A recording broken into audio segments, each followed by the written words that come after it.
요한복음 7장 1절에서 13절 말씀.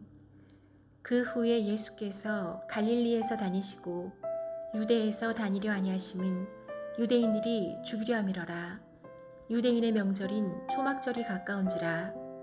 그 형제들이 예수께 이르되 당신이 행하는 일을 제자들도 보게 여기를 떠나 유대로 가소서. 스스로 나타나기를 구하면서 묻혀서 일하는 사람이 없나니 이 일을 행하려 하거든 자신을 세상에 나타내소서 하니, 이민 그 형제들까지도 예수를 믿지 아니함이러라. 예수께서 이르시되 내 때는 아직 이르지 아니하였거니와 너희 때는 늘 준비되어 있느니라. 세상이 너희를 미워하지 아니하되 나를 미워하나니 이는 내가 세상의 일들을 악하다고 증언함이라. 너희는 명절에 올라가라. 내 때가 아직 차지 못하였으니 나는 이 명절에 아직 올라가지 아니하노라.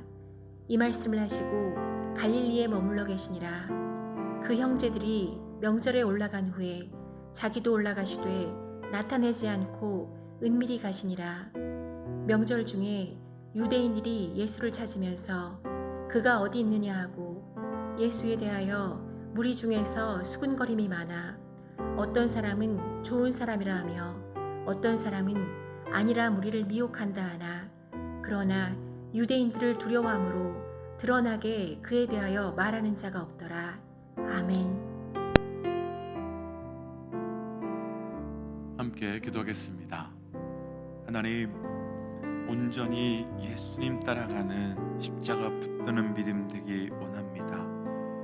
하나님, 복음 없는, 십자가 없는, 예수 없는 믿음이 아니라 예수님으로 가득 찬 믿음 되게 하여 주옵소서. 이 모든 말씀 예수님 이름으로 기도하였습니다.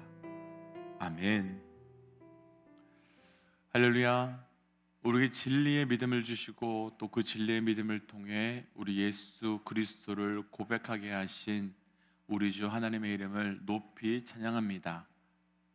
오늘 우리가 함께 나눌 말씀의 제목은 예수 없는 믿음, 예수 없는 믿음이라는 말씀의 제목입니다. 요한복음을 초반에 나눌 때 여러 번 말씀드렸던 것 중에 한 가지가 요한복음의 대상은 믿지 않는 자들이 아니라 믿는 자들이다 라고 나누었습니다. 그렇다면 요한은 왜 복음이 필요하지 않는, 복음이 필요한 자들에게 말씀을 전한 것이 아니라 이미 믿은 자들을 향하여 복음을 기록했을까요? 오늘 말씀의 제목처럼 믿음이 있고 믿음이 있지 않은, 믿음이 있다고 생각하지만 믿음이 없는 사람들이 있기 때문이며, 믿긴 믿는데 예수 없는 믿음이 있기 때문입니다. 그렇다면 믿는 믿음은 어떤 믿음이며 어떤 믿음을 우리에게 증거해 주고 싶으셨던 걸까요? 오늘 말씀을 통해 말씀 제목 그대로 예수 없는 믿음이 아니라 예수로 가득 찬 믿음, 예수로 인한 믿음이 우리에게 사라지고 그것이 세워져 나가는 은혜가 있으시기를 주의 이름으로 축복하며 도전합니다. 예수 없는 믿음, 먼저 1절과 2절입니다. 1절, 2절 함께 읽지요. 그 후에 예수께서 갈릴리에서 다니시고 유대에서 다니려 아니하심은 유대인들이 죽이려 함이니라. 유대인의 명절인 초막절이 가까워 온지라. 아멘. 우리가 지금 묵상하게 있는 이 요한복음 7장은요 2절 말씀처럼 초막절 즈음에, 초막절 때다라고 말하고 있습니다. 이스라엘 백성에게 초막절은 매우 중요한 영적 의미가 있는 절기로, 초막절은 이스라엘 백성이 애굽에서 나온 이후에 광야에서 40년 동안 텐트 장막을 치고 살았는데, 그 40년 동안 하나님께서 주신 은혜를 기억하며 또 감사하는 절기입니다. 그래서 초막절 때에는 반드시 해야 되는 세 가지가 있는데, 바로 첫 번째가 40년 동안 광야에서 텐트를 치고 산 것처럼 한 주 동안 그들은 동일하게 광야에서 텐트를 치고 살아야 했고, 또 두 번째는 실로암 물에서 물을 길러다가 성전 제단에 부어서 제단에서부터 물이 흐르게 했고, 또 마지막 세 번째는 그 성전에 큰 촛불, 큰 초에 불을 켜두어야만 했습니다. 이렇게 한 건 초막절에 대한 영적 메시지가 있기 때문인데요, 첫 번째 장막을 40년 동안 광야의 생활을 할 수 있었던 것 같이 그들이 장막을 하는 건 하나님께서 보호하시고 지켜주시기 때문이고 그것을 기억하는 영적 행위입니다.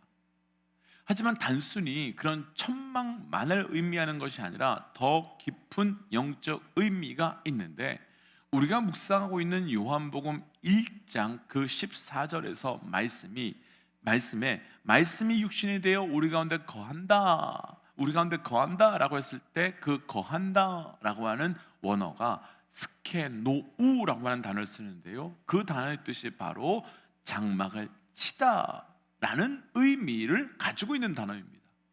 그래서 그 장막은 단순한 텐트가 아니라 바로 우리 주 예수 그리스도, 그래서 우리 주 예수 그리스도께서 우리의 장막, 우리의 텐트가 되셔서 우리를 보호하시는 절기가 초막절이다 라고 하는 영적 의미가 있는 것입니다. 또한 두 번째로 실로암 물을 제단에 부어서 제단으로부터 물이 흘러 오게 한 것은 바로 에스겔 47장에서 성전에서 물이 흘러서 내려오는 환상을 보는데, 그 물이 닿는 곳마다 죽었던 것이 살아나는 역사가 나타나게 됩니다. 그럼 그때 이 성전은 누구를 의미하는 것일까요? 바로 예수 그리스도입니다. 내일 말씀 38절 말씀을 보면요, 예수님께서 초막절에 내 배에서 생수의 강물이 흘러 나온다 라고 하셨던 것이 바로 예수님의 성전됨을 의미하는 겁니다. 또한 마지막 세 번째는 촛불을 켜는 건데요, 촛불은 광야에서 이스라엘 백성을 인도하신 구름 기둥과 불 기둥을 상징하는 것인데, 하나님 나라까지 우리를 인도해 주실 예수 그리스도, 빛 되신 예수 그리스도를 의미하는 겁니다. 그렇다면 이 모든 세 가지는 하나의 공통점을 가지고 있는데 바로 예수 그리스도입니다. 예수 그리스도. 그러니까 초막절에 가장 중요한 건 단순하게 과거를 기억하라가 아니라 우리를 보호하시고 우리를 지키시고 인도하실 예수 그리스도가 누구시며 어떤 일을 하실지를 보여주는 그 예수 그리스도를 보여주는, 예수 그리스도를 찬양하고 예수 그리스도를 기억하는 절기가 바로 초막절로, 초막절의 주인공은 예수님이며, 초막절을 통해 진짜 주시고자 하신 메시지가 예수님이 우리의 그리스도다 라고 하는 것을 주시는 것이 이 초막절의 핵심 메시지였던 겁니다. 그런데요, 우리가 조금 전에 읽었던 1절 말씀에서 초막절에 사람들은 무엇하고 있습니까? 이 사람들은 초막절의 핵심 메시지이자 주인공인 우리 예수님을 죽이려고 하고 있는 것입니다. 말이 안 되지요. 말이 안 됩니다. 이들은 초막절을 그렇게 거룩하고 성대하게 보내면서 정작 초막절의 주인공이신, 초막절이 말하고 있는 예수님을 죽이려고 하고 있는 것입니다. 그러니까 오늘 말씀의 제목을 해본다면 믿음은 있는데 예수님이 없는 믿음인 겁니다. 믿음이 있는데 예수 그리스도가 없는 믿음이 된 것입니다. 그렇다면 왜 요한은 믿는다고 하는 사람들을 향해서 이런 복음을 기록했을까요? 이들에게 예수가 없는 믿음이기 때문이지요. 그 정도가 아니라 결국 예수 없는 믿음이 예수 그리스도를 죽이고, 예수 없는 믿음이 교회와 성도를 죽일 수 있기 때문에 요한은 무겁게 이 말씀을 전하고 있는 겁니다. 예수가 없는 이들은 초막절의 신앙에, 예수 없는 믿음은, 예수 없는 그 믿음으로 초막절을 보내고 있는 믿음이 우리에게도 있을 수 있습니다. 교회도 있습니다. 예배도 있습니다. 찬양도 있습니다. 그런데 하나님을 향하지 않는다면, 열심도 있고요, 섬김도 있습니다. 그런데 그분 때문이 아니라면요, 우리 공동체, 우리 모임 좋다고 하는데 정작 그 모임과 공동체 안에서 그분을 말씀하지 않는다면, 그렇다면 믿었지만 예수 그리스도가 없는 믿음이 될 수밖에 없는 겁니다. 그렇다면 우리는 고민해 보아야 됩니다. 내 안에 예수가 있는가? 나는 예수가 있는 믿음인가? 고린도후서 13장 4절과 5절 말씀에서는 이렇게 말씀하시는데요, 함께 읽어보겠습니다. 고린도후서 3장 4절과 5절입니다. 우리가 그리스도로 말미암아 하나님을 향하여 이같이 확신이 있으니 우리가 무슨 일을 하든지 우리에게서 난 것 같이 스스로 만족할 것이 아니니 우리의 만족은 오직 예수 그리스도로 하나님으로부터 나느니라. 아멘. 우리가 내 안에 그리스도가 있으면 스스로 알 수 있고 만족할 수 있다라고 말씀하십니다. 그런데 이 말씀이요, 저에게는 참 힘든 말씀이었습니다. 왜냐하면 어떤 때에는 내 안에 계신 것 같은데 또 어떤 때는 안 계신 것 같고 결국 왔다 갔다 하는 것처럼 느껴졌기 때문입니다. 그런 문제가 어디에 무엇이겠습니까? 저는 예수님이 내 안에 계신 것을 느낌, 체험, 상황, 감정 같은 것으로 판단하려 했기 때문입니다. 그러니까 좋은 때는 계신 것 같고 힘들 때는 안 계신 것처럼 경험된 거지요. 그런데 말씀은 이렇게 말씀합니다. 말씀은 이렇게 분명히 설명합니다. 요한일서 2장 24절 25절 읽어보지요. 너희는 처음부터 들은 것을 너희 안에 거하게 하라. 처음부터 들은 것이 너희 안에 거하면 너희가 아들과 아버지 안에 거하리라. 그가 우리의 약속하신 것은 이것이니 곧 영원한 생명이니라. 처음부터 들은 것, 그러니까 곧 말씀이 우리 안에 있으면 그분이 우리 안에 거하시는 것, 그것이 영원한 증거다라고 말씀하십니다. 그러니까요, 내 느낌, 내 경험, 그런 것으로 그분이 내 안에 계신 것을 증거하는 것이 아닙니다. 말씀이 믿어지는 것이, 말씀이 경험되는 것이 그분이 내 안에 계신 증거라고 말하는 겁니다. 내 느낌, 내 경험은 왔다 갔다 할 수 있습니다.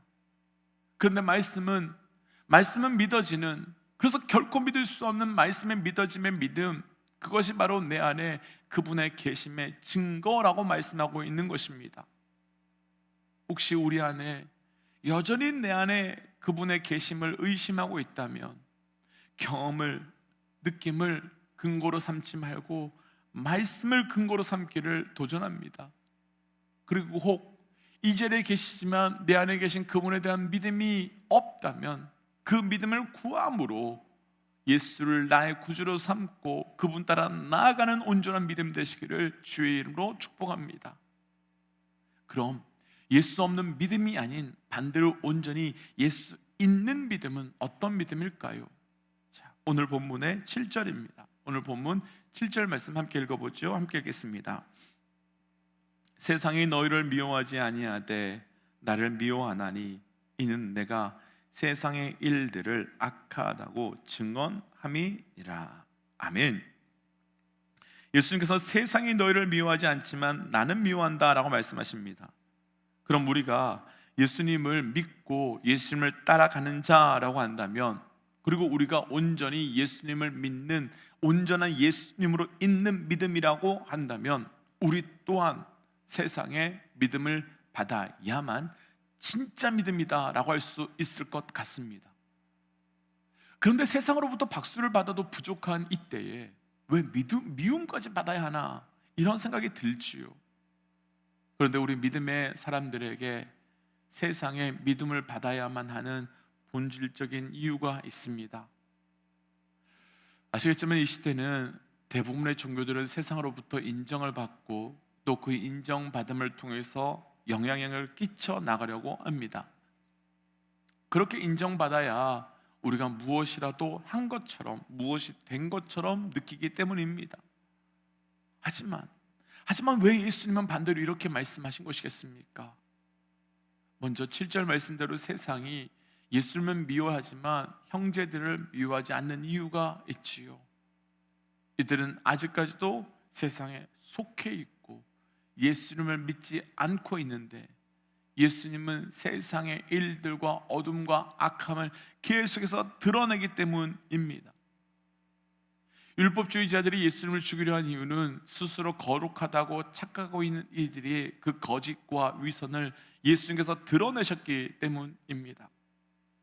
그렇다면 예수 그리스도를 믿는 믿음의 삶은, 그리고 온전히 예수 그리스도를 믿는 믿음은 우리가 예수님처럼 우리도 세상에 미움을 당하더라도, 그리고 우리가 세상에 어려움을 당하더라도 세상의 거짓과 위선과 죄악을 드러내는 삶을 선택해야 되는 것이죠.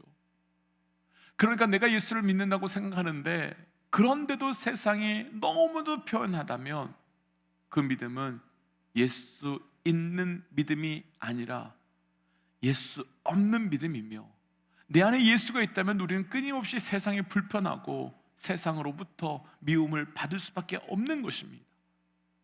그래서 우리가 해야 할 것은 미움을 받더라도 거룩하게 사는 것이며, 미움을 받더라도 진리로 사는 것입니다. 너희는 뭐가 그렇게 거룩하고 깨끗해서, 그런 말에 위축되지 말고 거룩한 자로 살아가는 결단을 계속해 나가는 겁니다.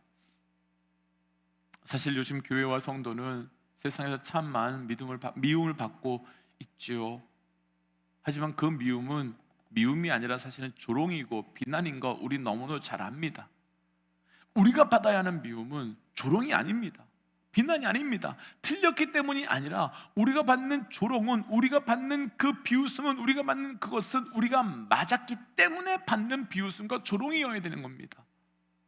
도전하게는 우리 교회가, 또는 우리가 살고 있는 이 땅에서 조롱과 비난을 받는 교회와 성도, 예수 없는 믿음이 아니라 예수를 구주로 삼아서 진리로 거룩하게 사는 구별된 삶으로 어둠과 악함을 드러내는 거룩한 미움을 받는 삶으로 예수 있는 믿음이 되어 가시기를 주의 이름으로 축복하며 도전합니다.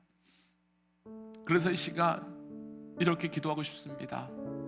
하나님, 나의 믿음이 온전한 믿음 되게 하시고, 그를 통해 우리 하나님을 온전히 따라가는 자 되게 하여 주옵소서. 나의 믿음이 예수 없는 믿음이 아니라 온전히 예수로만 가득 찬 믿음 되게 하여 주옵소서라고 함께 기도하겠습니다. 함께 기도할까요? 하나님, 우리에게 온전한 믿음을 허락하여 주옵소서. 내가 하나님 예수로 온전히 살아가는 믿음 되어가기 원합니다. 아버지, 내가 예수 없는 믿음이 아니라 예수로 살아가는 믿음 되게 하시고, 그로 인하여 세상과 미움을 세상과 구별된 믿음으로 살아갈 수 있도록 인도하여 주옵소서. 하나님, 온전히 예수 믿는 자 되어가기 원합니다. 예수 없는 믿음이 아니라 예수 있는 믿음 되게 하시고, 예수로 가득 찬 믿음 되게 하여 주옵소서. 하나님, 그래서 내 삶이 어떠하다 할지라도 십자가 붙들고 우리 하나님 붙들고 나아가는 온전한 믿음 될 수 있도록 우리와 동행하여 주옵소서. 이 모든 말씀 예수님 이름으로 기도하였습니다. 아멘. 믿음의 동역자 여러분, 우리의 믿음 점검해야 됩니다. 예수 없는 믿음이 아니라, 나로 가득 찬 믿음이 아니라 오직 예수로 가득 찬 믿음 되셔야 합니다. 함께 선포하고 기도로 삶의 자리로 나아가지요. 함께 선포하겠습니다. 하나님은 살아계십니다. 아멘. 승리하십시오. 함께 기도하겠습니다.